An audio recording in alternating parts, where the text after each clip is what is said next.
DMTV Info, votre chaîne d'information en temps réel. La politique, la santé, le sport, les faits de société, la musique, les rumeurs et bien plus encore. Vous découvrirez cela dans notre chaîne DMTV Info.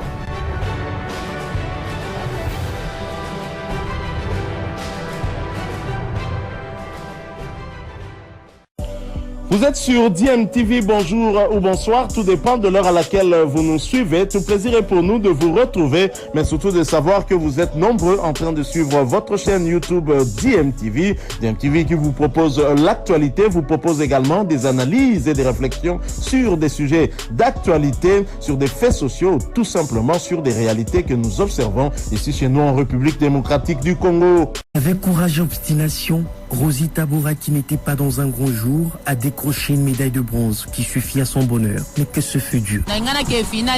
Je voulais aller en finale, mais je me suis arrêtée en demi-finale. Et puis, nous sommes arrivés seulement aujourd'hui. Si nous étions arrivés avant, j'allais donner le meilleur de moi-même. Mais en se contentant de cette médaille. La Congolaise rafle cette médaille sans jouer le match de demi-finale face à la Brazzavilloise Ichabongal. Seule sur le tatami, Rosie Tabora a attendu la décision des juges pour avoir cette médaille, celle du mérite, celle du courage, après une matinée difficile. Je ne m'attendais pas à avoir cette médaille. Comme c'est Dieu qui l'a permis, je lui dis merci. C'est la première médaille que la République démocratique du Congo rafle. Et ce, grâce à une femme pendant le mois de la femme. Habituée à rafler des médailles dans les compétitions continentales, la Fédération congolaise des luttes associées, qui avait ramené 2 médailles de bronze lors des derniers Jeux africains Maroc 2019, ne compte pas s'arrêter là. Eric Kinzambi est président de la FECOLUTA. Ce n'était que normal que la lutte puisse commencer à donner des médailles à la République, honorer le président Félix Tshisekedi. Dommage qu'on était parti en retard, les enfants n'ont pas pu jouer le Greco. Courage aux enfants qui se battent pour honorer le pays. Ce lundi, c'est le dernier jour de la compétition en lutte. Après ces Jeux, les Léopards vont vite rentrer sur Kinshasa avant de prendre la direction d'Alexandrie en Égypte, où ils vont participer au championnat d'Afrique complet au tournoi qualificatif des Jeux Olympiques Paris 2024.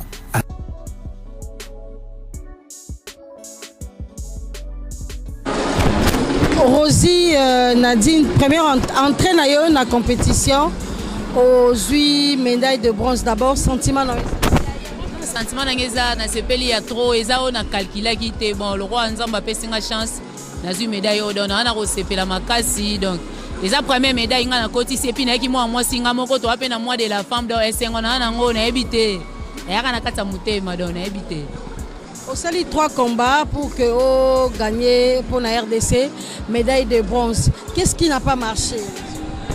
Bon, on a sali 3 combats, bon, on a une finale, les AEK par erreur, bon, à la prochaine ça. Bon, on a préparé qui bien, Maramio, c'est ça qui bien au coin. De 2 et puis les AEK fatigué, tu commences à lobby à 5 heures, on a 10 heures dans les bunda. Donc c'est ça. Comment on doit prévoir la suite de la compétition? Bon. Comment on suite à la compétition de gagner? Bon, suite à la compétition, c'est normal. Hein? Bon, c'est ça qui avant et puis tard, on a fait ça des meilleurs. Donc, vu qu'il y a qui retard, hésitez pas à bon, tout c'est la médaille, ça peut bien. Mais ça, je n'ai pas ça dans ma coéquipier au Batikali pour défendre l'honneur de la RDC. Bon, bisoto pour la nation, nation tindi bisoto ça devoir. Bah au Batikali, bah c'est fort, bah crochet, bah lembi, bah kende donc. Objectif est ça, tous on a ma bord au pambaté. Surtout bah maman, t'en as moi de la femme. Et pour la journée de ce lundi 11 mars, il y aura encore de la lutte libre encore. Cette fois-ci chez les messieurs avec 3 Congolais qui seront en lice. Boïsomi, c'est lui qui a remporté 2 médailles de bronze lors de derniers Jeux africains à Rabat. Il va donc être en compétition dans la catégorie de 97 kilos. Andy Mukendi dans la catégorie de 74 kilos et Rabin Kilandi dans la catégorie de 57 kilos. Peut-être qu'il y aura encore de médailles aujourd'hui pour la RDC pour le compte de la lutte. Avec Moa l'a dit, les Congolais après les Jeux africains vont regagner Kinshasa puisque le 14 mars, ils sont attendus, les lutteurs de la RDC en Égypte pour le championnat d'Afrique des Nations couplé au tournoi qualificatif pour les Jeux Olympiques qui va démarrer le 19 mars prochain. On va parler football avec la Lina Foot Ligue 1 et ce nul enregistré par le tout-puissant Mazembe à Goma hier devant la formation de l'AS Dauphinois. 0 but partout au stade des Lunités. Les Corbeaux n'ont pas réussi à marquer face à des Gomatraciens déterminés à arracher une victoire face à la formation du tout-puissant Mazembe. On va écouter la réaction de Guilou Salissou, coach de l'AS Dauphinois, qui vient d'enregistrer son premier point dans ses playoffs de la Ligue 1. Le football, c'est la fête. C'est la fête. On a fait un gros match aujourd'hui contre une grande équipe de Mazembe. Et je dis merci et félicitations à mes joueurs. J'espère qu'on va continuer à travailler pour préparer le prochain match contre les Aigles du Congo. Moi, je dis 50-50. Si je dis 50-50, parce que nous aussi, on a eu des occasions pour marquer aussi. Mazembe, il a eu aussi des occasions pour marquer. C'est pour ça que je dis 50-50 aussi. Bon, Mazembe, leur coach a dit que c'est décevant. Bon, là, c'est leur manière de dire. Moi, j'ai déjà dit que je vais faire quelque chose ici contre Mazembe. Parce que je lis Mazembe depuis le match contre Lubumbashi et le match contre Mamelodi Sundowns. C'est pour ça que vous avez vu que j'ai mis beaucoup de milieux de terrain pour bloquer le joueur Relaer au Ladapo pour faire reculer l'équipe de Mazembe. C'est ça les stratégies que j'ai mis. Voilà, c'était là le coach de la formation de l'AS Dauphinois de Goma, Guilou Salissou. Mazembe n'a pas mérité de gagner, vu la façon dont il a joué. C'est son entraîneur qui l'a indiqué. Il s'agit de Lamine Diaye. On va l'écouter. On mérite pas plus. On n'a pas joué pour gagner. Parce que je pense dans tous les duels, on était sortis vaincus. Je ne sais pas pourquoi, mais ça semblait être un jour sans. On ne s'est même pas créé des véritables occasions. Alors que dans un match, généralement, on se crée beaucoup d'occasions. Mais celui-là n'a pas été... Ils étaient engagés, ils étaient les premiers sur les ballons, ils ont fait leur match. Nous, il fallait, sur le plan athlétique, avoir du répondant, voire même plus. Parce que je pense qu'on a des possibilités aussi dans ce domaine. Et malheureusement, il n'y a rien de tactique là-dessus. C'est plutôt... je dirais un manque d'investissement. En tout cas, si tu veux gagner à l'extérieur, il faut s'investir plus que ça. Quand tu ne gagnes pas, forcément, tu as toujours des regrets. Mais sur ce match-là, on ne mérite pas plus, sincèrement. Parce qu'on n'a pas fait un bon match. Et voilà. À la limite, dans l'engagement, on a été dominé. Dans la combativité, on a été dominé. Et là, on s'en sort avec 2 blessés. Ça veut tout dire. C'est ça le résultat. Il y a une équipe engagée en face, puis une équipe qui joue à la baballe, et puis ça suffit pas pour gagner ce genre de match.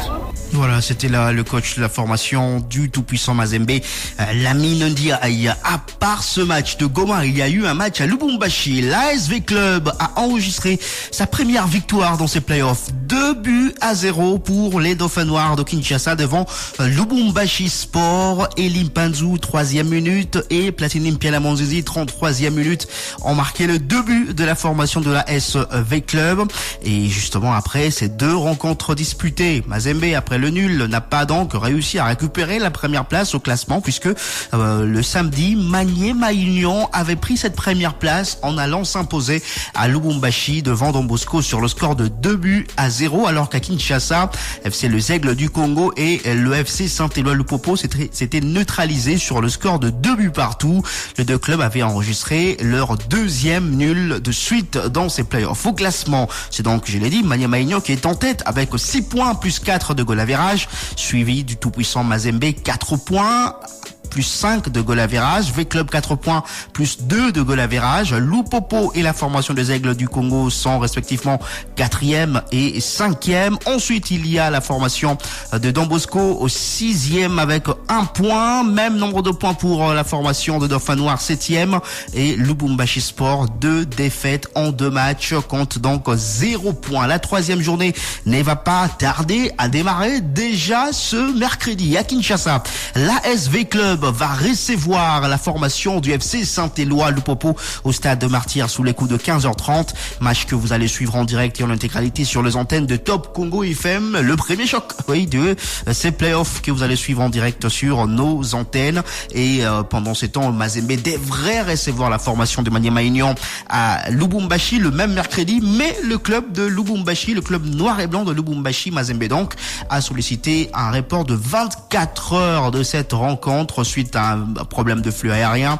Une première partie de la délégation des Mazembe qui se trouve actuellement à Goma devrait arriver à Lubumbashi le 12, mais une deuxième partie de la délégation ne pourra arriver à Lubumbashi que le 13 à une heure qui n'est pas encore déterminée. On attend encore la réponse de la commission de gestion de la Ligue nationale de football. L'autre match de ce 13 mars va opposer la formation de Lubumbashi Sport. Donc ce sera toujours à Lubumbashi que cette rencontre va devoir se disputer. Bon, voilà, on va bientôt terminer ce genre de sport.